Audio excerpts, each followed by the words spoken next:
Assalamualaikum warahmatullahi wabarakatuh. Bagaimana kabarnya anak-anak? Sehat-sehat semua? Marilah sebelum materi ini kita mulai, kita berdoa bersama. Saya yang memandu, anak-anak yang menirukan. Bismillahirrahmanirrahim. Ashhadu an la ilaha illallah wa ashhadu anna Muhammadar Rasulullah. Allahumma sholli ala Sayyidina Muhammad wa ala alihi wa sahbihi ajma'in. Walhamdulillahi rabbil alamin. Raditu billahi rabba wa bil islami dina. Nabi Muhammadin nabiyya wa rasulah. Rabbi zidni ilma warzuqni fahma. Walhamdulillahi rabbil alamin. Anak-anak, pada materi hari ini kita akan membalas, yaitu menyimpulkan informasi laporan percobaan, yaitu pada KD 4.1 yang berjudul menyimpulkan tujuan, bahan atau alat, dan hasil dalam laporan percobaan yang didengar atau dibaca. Tujuannya, siswa dapat menyimpulkan tujuan dalam laporan percobaan. Nah, untuk lebih jelasnya, tolong diperhatikan materi berikut. Sistematika laporan percobaan itu ada 9. Yang pertama, judul percobaan. Yang kedua, tujuan. Yang ketiga, kajian teori. Yang keempat, alat dan bahan. Kelima, prosedur dan cara kerja. Keenam, hasil pengamatan percobaan. Ketujuh, pembahasan. Kedelapan, simpulan. Dan yang ke-9, daftar pustaka atau rujukan. Keterangannya sebagai berikut. Tolong diperhatikan anak ya, supaya nanti lebih jelas, sehingga nanti anak-anak akan mendapatkan ilmu yang bisa dimanfaatkan. Judul percobaan. Judul ini kalian tuliskan judul dari percobaan yang dilakukan. Kemudian kalian awali dengan huruf besar tiap awal kata dengan letak di awal baris. Jangan lupa ya, setiap kalian menulis judul ini harus ditulis dengan huruf besar. Kemudian untuk tujuan percobaan, tuliskan tujuan percobaan yang dilakukan. Ini ada beberapa tujuan ya. Semuanya ini harus ditulis supaya lebih jelas. Kemudian ada kajian teori. Tuliskan landasan teori yang mendasari percobaan yang dilakukan dengan mencari pada sumber belajar atau buku pelajaran atau diakses di internet. Teori yang diperoleh susun dengan logis ya, sesuai dengan keruntutan ilmu.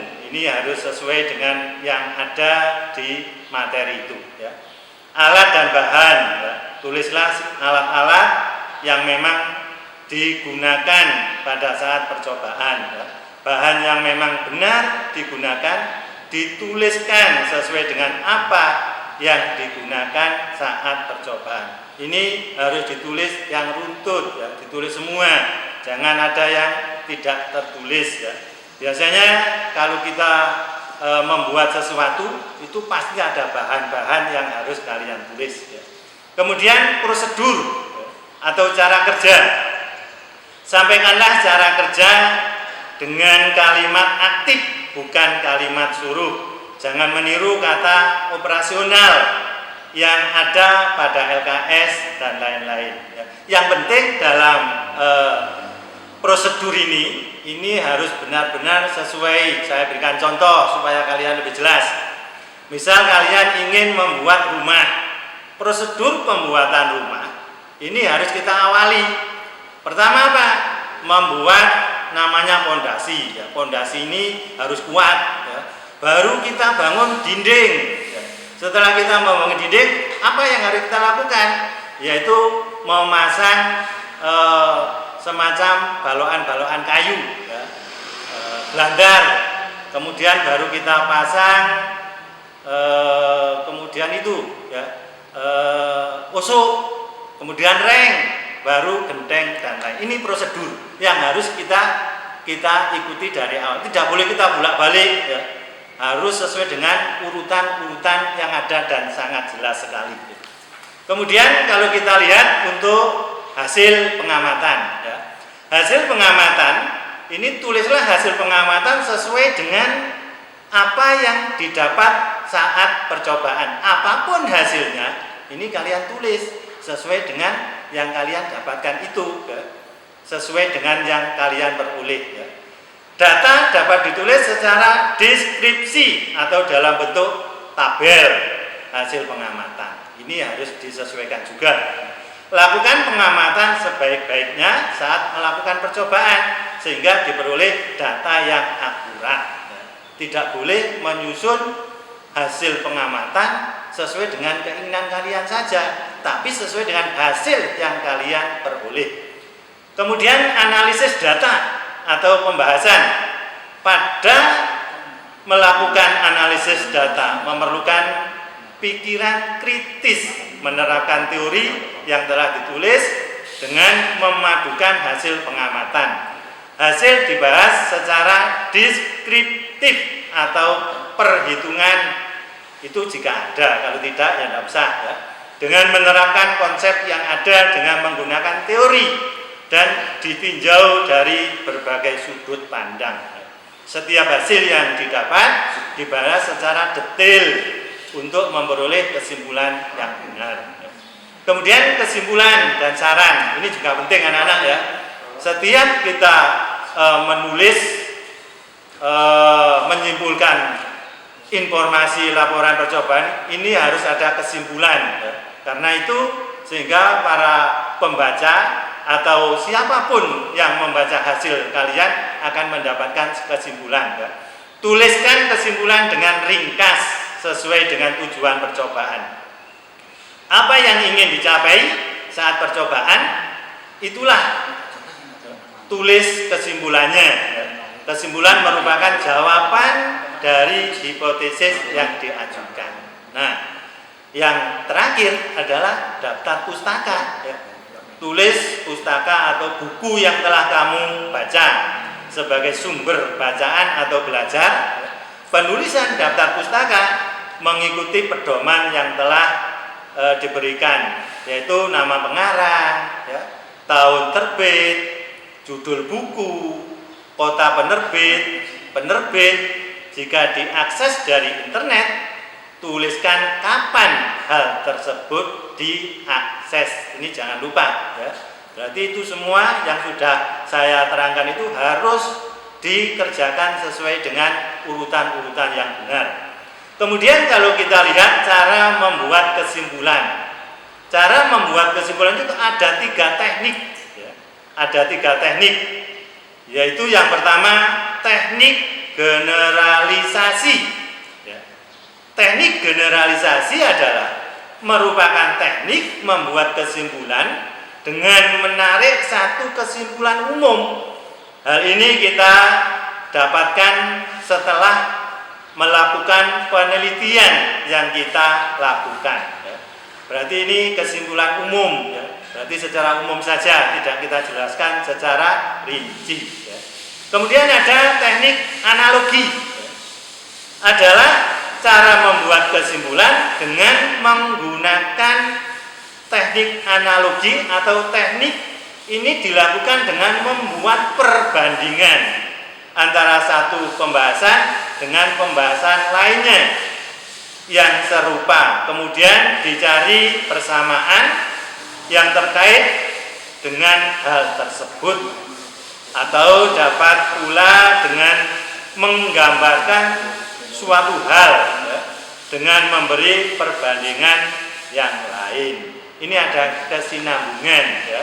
Berarti kita bisa membandingkan satu objek satu dengan objek yang lain ya. Kemudian kita cari persamaannya. Yang terakhir, yang ketiga, yaitu ada teknik sebab akibat. Adalah teknik ini merupakan salah satu cara menentukan kesimpulan dengan cara menjelaskan sebab kemudian akibat yang ditimbulkan dari sebab tersebut. Teknik sebab akibat ini merupakan salah satu cara membuat kesimpulan yang bertujuan untuk memperjelas gagasan utama yang telah diajukan pada bab pendahuluan. Nah, kita kalau membuat kesimpulan ini ada sebab akibat, ini berarti ada sesuatu. Kalau kita membuat contoh ini akan berakibat demikian. Nah, ini pasti ada keterkaitan. Saya berikan contoh, ini ada kalimat kesimpulan. Ya. Contoh kalimat kesimpulan. Ya. Misalkan demikian, berdasarkan penelitian yang telah dilakukan tentang titik-titik, dapat disimpulkan sebagai berikut. Nah, ini berarti kita sudah merupakan kesimpulan. Kalimat ini harus kita ikutkan. Berdasarkan penelitian yang telah dilakukan tentang titik-titik, misalkan tentang membuat sebuah rumah, dapat disimpulkan sebagai berikut. Misalkan lagi, penelitian ini bertujuan untuk menguji dan memperoleh bukti terkait titik-titik, maka dapat ditarik kesimpulan bahwa titik-titik. Nah, ini juga merupakan kesimpulan. Karena itu kalimat-kalimat semacam ini bisa kita ambil contoh, bisa kita buat sebagai panduan kita untuk menyimpulkan suatu kalimat. Kemudian berdasarkan hasil pengujian, pengolahan dan analisis data yang telah dilakukan, maka dapat diambil kesimpulan sebagai berikut. Nah, ini juga merupakan contoh dari kalimat kesimpulan. Hanya kita ambil contoh ataupun apa yang kita simpulkan pada waktu judulnya tadi apa. Berdasarkan hasil penelitian yang telah disajikan pada bab sebelumnya, maka disimpulkan dalam penilaian ini adalah sebagai berikut. Nah, ini juga merupakan contoh kesimpulan anak-anak ya. Sehingga dari tadi yang sudah saya bacakan itu, kalimat ini bisa kalian pakai untuk menyimpulkan sesuatu yang kalian teliti atau kalian simpulkan. Ada lagi Mas Ian, ya? Dari hasil penilaian ini dapat disimpulkan bahwa, nah ini juga merupakan kesimpulan, ya? Sehingga para pembaca siapapun akan tahu, oh ini berarti kesimpulan yang paling akhir adalah ini. Ya. Berarti dari hasil penilaian ini dapat disimpulkan bahwa ini berarti merupakan penyimpulan yang terakhir.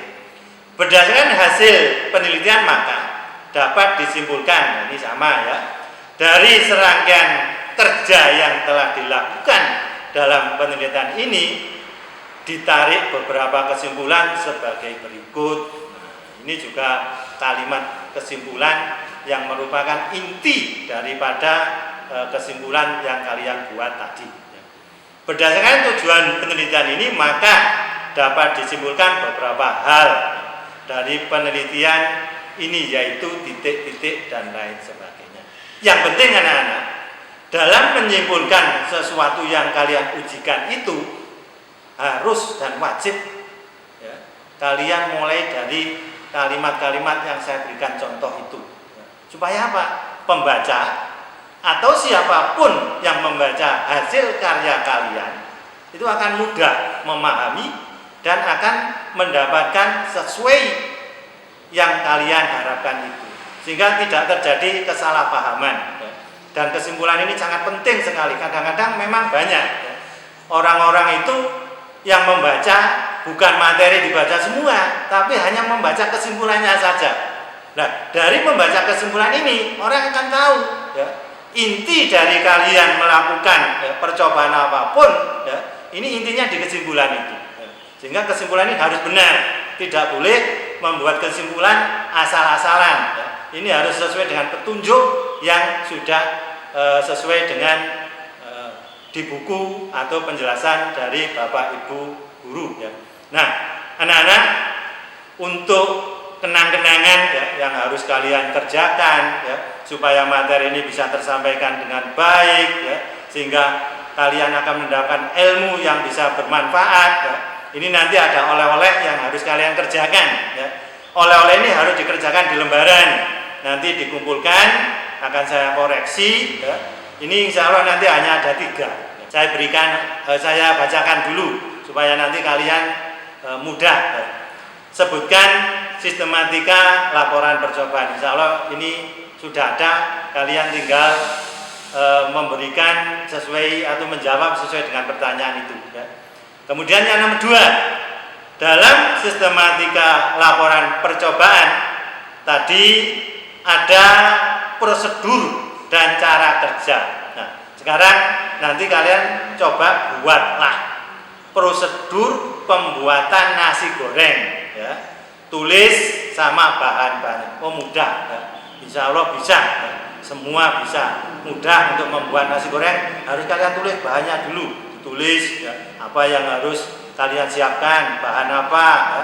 Kemudian cara pembuatan nasi goreng, prosedurnya bagaimana ya. Tidak boleh dibolak-balik ya.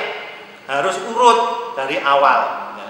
Kemudian yang terakhir nomor 3 ya. Cara membuat kesimpulan ada 3 teknik ya. Sebutkan dan jelaskan ya. Mohon ini kalau bisa dibuat sesuai dengan kemampuan kalian masing-masing ya. Dibuat menurut kemampuan kalian ya. Tidak usah nyontoh teman-temannya, enggak, tapi dibuat sendiri-sendiri supaya kalian punya kreativitas ya.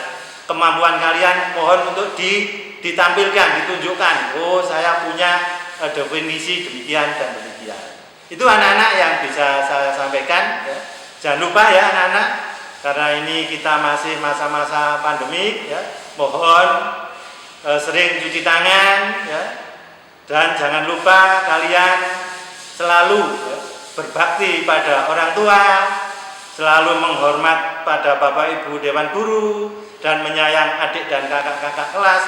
Dan yang sangat penting sekali, kalian harus selalu berdoa dan beribadah kepada Tuhan Yang Maha Esa. Terima kasih. Akhirul salam. Ihdinas siratal mustaqim. Wassalamualaikum warahmatullahi wabarakatuh.